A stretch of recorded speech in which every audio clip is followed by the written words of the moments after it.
meninas, tudo bem com vocês? Então, hoje eu vim falar com vocês sobre a dracma perdida. Para quem não sabe, lá naquela época, quando uma mulher era pedida em casamento, ela recebia um colar ou uma grinalda, que a gente chama hoje em dia, uma diadema, com aquelas moedinhas, sabe? Cada moedinha daquela valia um dia de salário. E aquele era o dote que elas recebiam para poderem se casar, porque elas fizeram uma aliança com seu noivo. E essa aliança representa a nossa responsabilidade. A gente sabe que o amor, ele possui diversos aspectos. Primeiro tem a atração, depois a pessoa progride para um amor mais sentimental. A pessoa entende que sozinha ela não sustenta relacionamento, que surge contentamento mútuo, sensação de segurança, pertencimento e zelo, que foi o que essa mulher expressou. As dracmas na parábola, provavelmente o dote dessa noiva, elas antecederam ao casamento dela, né? Então, nessa época, os 3 acontecimentos principais, que era o acordo legal, né, com esse noivo, a procissão até a casa da noiva e o retorno para a festa das bodas, que é muito representativo. Para quem sabe que o nosso relacionamento com Cristo, ele é um casamento. Na parábola, nós vamos analisar a noiva propriamente dita. A gente percebe que ela foi descrita entre a ovelha que se perdeu e com o filho pródigo que se desviou. Então, ela não se perdeu lá fora, ela não se desviou lá fora também, mas ela se perdeu dentro de casa. Porque ela perdeu uma dracma, mas essa uma dracma poderia custar o seu casamento com o noivo. Porque cuidar deste dote era parte da sua responsabilidade como noiva. Ela, naquela época, ela poderia ser repudiada por não ter cuidado daquele dote com a diligência que ela deveria. Então, ela acende a vela, e essa vela, a candeia, ela representa a luz da palavra dentro da nossa vida. Que a gente precisa acender essa palavra, a gente precisa ter esse acesso diário, a gente precisa acender em cada canto, em cada portinha, em cada local dentro da gente para poder trabalhar em tudo aquilo que ainda não foi trabalhado. Tem coisas que só Jesus consegue enxergar e só Ele consegue acessar. No momento em que a gente acende essa candeia, a gente começa a varrer. Só que a gente não varre com a legalidade, a gente varre com a graça.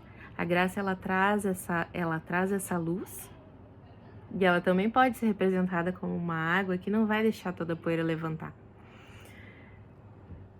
Para quem já viu o peregrino sabe que ela borrifa uma água para que a gente possa varrer e possa limpar toda a casa sem se perder no processo.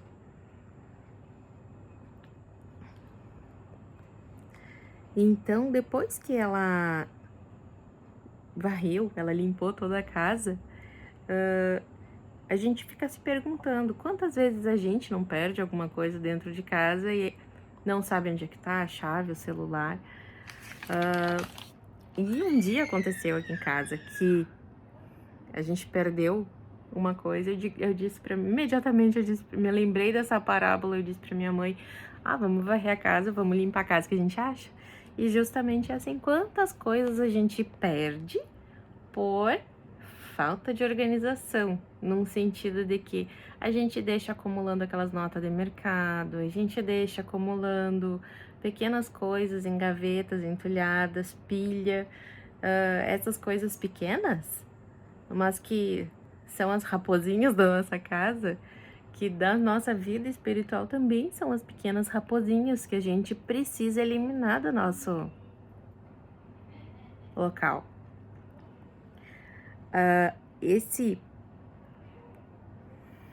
Essa coisa que a gente perdeu, a gente foi achar depois que a gente já tinha limpado toda a casa e a gente resolveu mexer no roupeiro.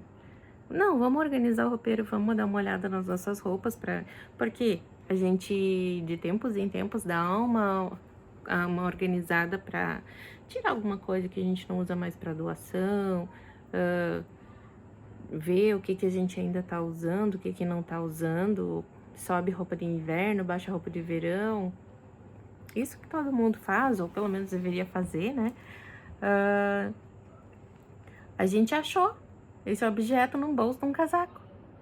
Então, geralmente essas coisas que se perdem, elas são coisas pequenas, não significa que elas não tenham valor.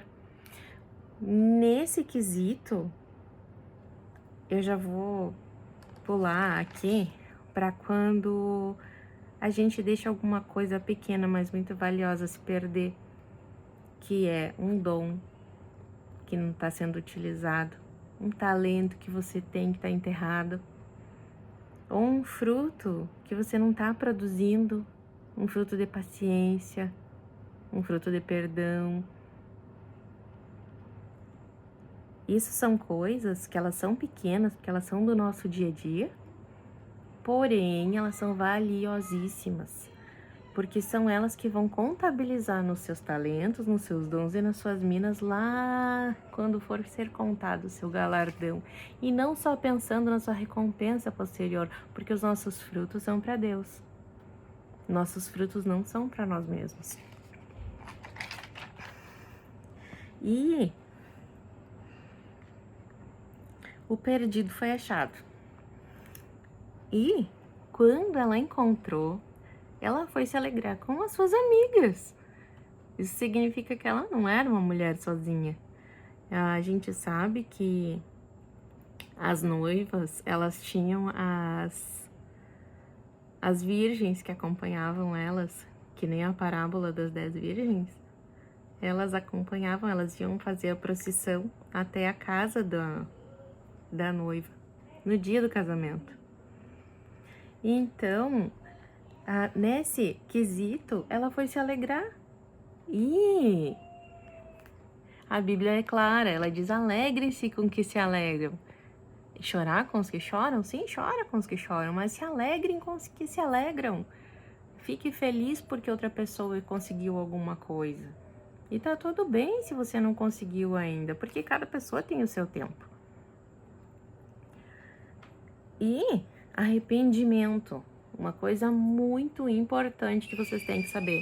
Arrepender-se não é sinônimo de remorso.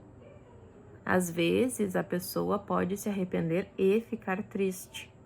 No entanto, às vezes a pessoa se arrepende de algo que ela fez e ela simplesmente toma a decisão de não fazer mais aquilo. O melhor arrependimento é precedido por tristeza?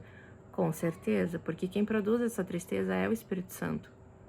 Mas essa mudança de atitude é o que determina literalmente mudar de direção. É escolher conscientemente: não, eu não vou mais fazer isso. Decidir não fazer isso, eu não vou mais fazer isso. Pode acontecer da pessoa dar um escorregão? Pode, mas a pessoa volta: não vou mais fazer isso. E ela segue. Se policia. Conclusão. Vamos olhar para Cristo, né? Que Ele é o nosso noivo, que realmente importa. As coisas aqui nessa terra a gente tem que lutar e batalhar por elas? Tem. Mas assim, trabalhe como se Cristo fosse voltar daqui 1000 anos. Mas viva para Ele como se Ele fosse voltar agora. Tá? Como se Ele fosse voltar nos próximos momentos. amanhã, qualquer horário. Então, eu deixo para vocês esse apelo de olhar para dentro, para todas essas gavetinhas aí que não estão sendo mexidas, para abrir a luz da palavra e deixar ela entrar e começar a varrer e a olhar para fora também, as gavetas que vocês estão vendo no físico, e vamos fazer esse projeto juntas, né? Porque a gente sempre tem uma gavetinha ali que a gente tem que mexer. É isso. Eu espero que vocês tenham gostado. E fiquem comigo e até a próxima. Beijo. Tchau.